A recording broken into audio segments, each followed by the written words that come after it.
Hey, what's up guys? Welcome to a Rules of Engagement pre-show here. We're starting a bit half an hour early. We're just going to do a little bit of a breakdown on some of these new Heart of Swarm patch changes that came out just late last night. So we're going to start with some of these Terran changes. We're going to talk about this a bit. Then we're going to move on to the Protoss and the Zerg changes. And then later we're going to get to the actual Rules of Engagement community critique episode. Be sure to tweet at me any questions on Twitter at ISAxLab, whatever questions you have, whether about the balance changes, about any of my Rules of Engagement shows. And at the end of the episode today, we're going to do a little segment on question and answer. But let's get right into some of these changes. So looking at the Terran changes, the first change is going to be the medevac. So they're giving it two changes. First, they're adding a new ability, Emergency Thrusters. It's going to be a speed boost that increases movement speed and acceleration to 4.25 for 8 seconds with a 20-second cooldown. And some of the important things we're looking at patch notes is to understand what those numbers actually mean, right? You can think about, okay, 4.25, that's fast, right? But to put things in perspective, which is important, everything's relative to everything else in the game, you got to think about 4.25. What else is 4.25? That's the same speed as a Hellion. It's the same speed as a Phoenix, and it's faster than everything else in the game besides speedings. So there's basically means your medevacs are pretty much safe from anything. I mean, if a Phoenix has close to it, of course that can run it down. But other than that, you know, if Mutalisk come in there, your medevac can run away. If there's like a Voidriana, that doesn't really happen much. Hydra to start chasing your medevac, you can get away from those two even on creep. So it's an incredibly strong tool that makes medevac dropping less risky. And I think Blizzard did this because they noticed a shift in professional level play. Medevac dropping was so common early in the game, but you know, over the last about month or so, what we've noticed is that typically, especially versus Protoss, if Terrans go for that drop play, it usually backfires. And the level of play is so high now that you can't afford to just throw away 10, 20 food for nothing if that drop gets totally just hard countered.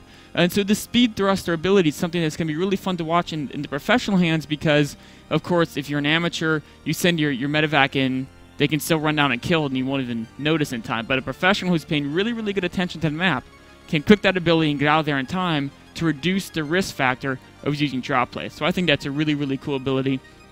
I don't think it's going to be too strong. I don't think that's an ability that's going to be too strong at all. I think it's going to be really fun. The next change they made is they basically made the Cadius Reactor a stronger upgrade. Pretty much, the Cadius Reactor is only used to trick people into making them think you're getting cloak right now.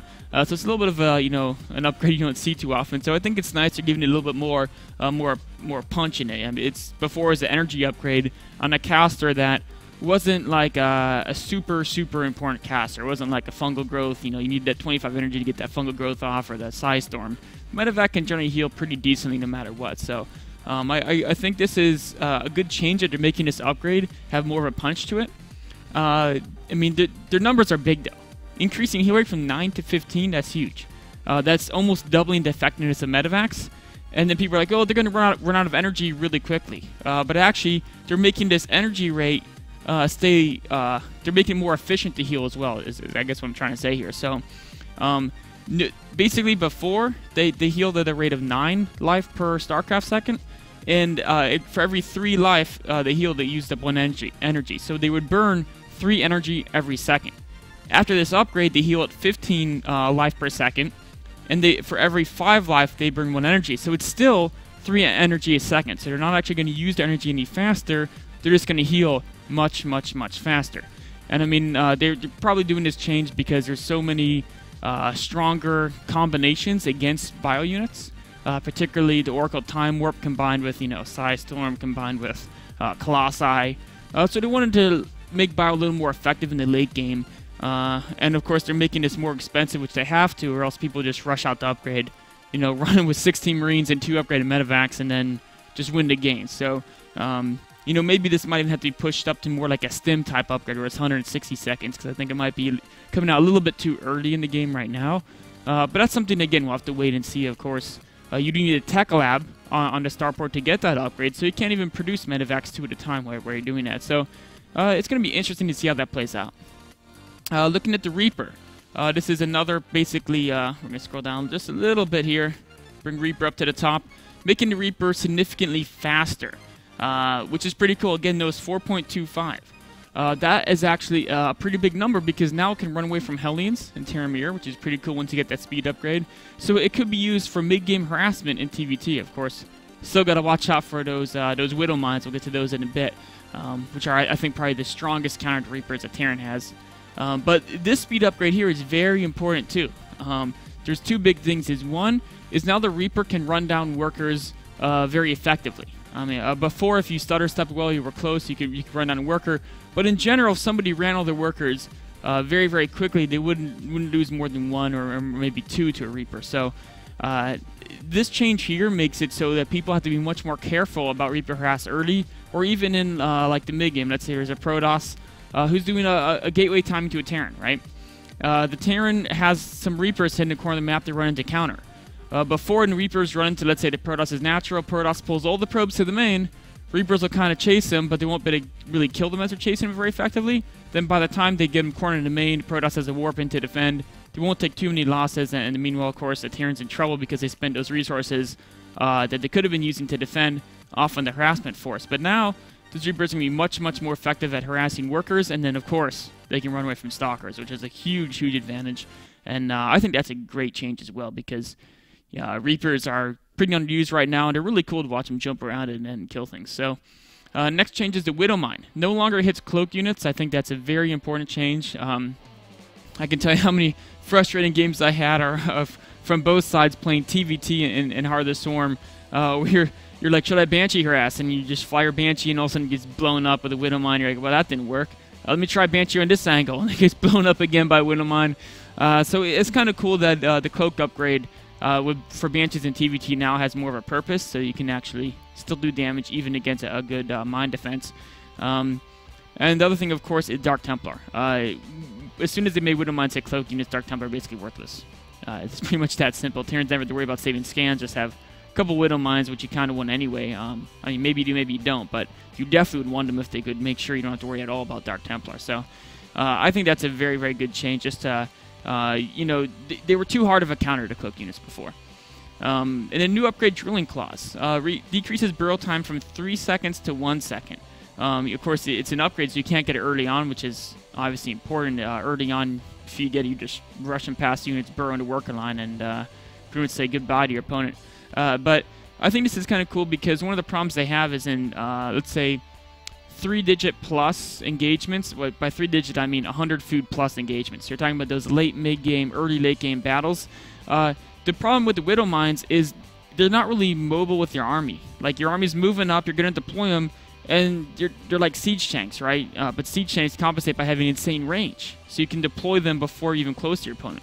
The Widow Mines, it's like if you're not using them with siege tanks just to defend the siege tanks, then you'd have to move them into your opponent's army kind of while you're battling with the bio or the Hellbats or what have you, and then you have to burrow them, and that 3-second timer means a good chunk of them will never get burrowed, so they're kind of useless in those large-scale battles where, like, 4 Colossi will mow down your whole Widow Mine field before they can even get in the ground. So I think that's a pretty good change there. I actually really, really like that change. The other thing that people may overlook about this is right here. Combine this with that medevac speed increase, right?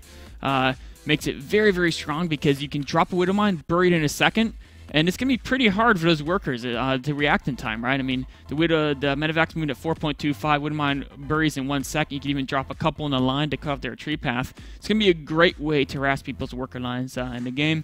Getting to the Thor. 250 millimeter strike cannons has been removed. I don't think people even knew that was in the game in the first place. I mean, no one ever used it. But now we can switch between 2 modes. Basically, the whole idea is the Thor actually can kill big air units now. Which is, if they would want to make you not have to get Vikings, sure, why not? We'll have to see how that plays out. I don't have a strong opinion on that either way right now, but it could be interesting. Next, we get to the Raven, which is a pretty cool one. The Seeker Missile has been redesigned. It can now fire from 10 range. 10 range is a lot, so that's the same range that Emoto Cannon had before. It's more than every other spell in the game. I think Snipe is either 9.5 or 10. I think it's 9.5. So basically, it's super, super long range, but it's a snipe ability. It's no AoE, right? It does 300 damage to a single target, right there. 300 single target damage. So that's going to be basically, it's basically it's the same spell that used to be 10 range called the Yamato Cannon. It's a replacement for it. Units can dodge it though. It says it stays immobile for 3 seconds, and then in those 3 seconds, if they get 13 range away from it, then it just fizzles out. But if they're within 13 range, boom, it goes, it kills them. It's going to be insanely powerful against siege tanks, because siege tanks 3 seconds, if they're siege up, they're like, well, I'm boned, right? I mean, he's stuck, so he's going to have to basically die. Things like Broodlords will have to react immediately to get out of that range, and they might not even be able to. Of course, other like Tempest can probably are fast enough you can get away. But the one cool thing here that I think is going to be an interesting dynamic is how close do you get before you launch these Seeker Missiles? Launch them at 10 range, your opponent might be able to pull that unit out of range unless it's a siege tank. If you get a little closer, there's no way they can get out of range. It's a guaranteed kill, but of course, your Raven's a little bit more exposed. It's in a more dangerous position. I think it's going to be neat to see that little kind of snipe ability of the Raven utilized. It may be too strong for really passive play. Like if you had just massive planetary fortress, siege tank, Raven lines, and it's kind of slowly picking at your opponent until they leave the game. As long as other races have a lot of like plays where they can work around it, I think it'll be fine though. Hellbat, basically better against Zealots and Zerglings. Sure. Oh, better against probes too. So Hellbat drops maybe a little better. Yeah, I like it.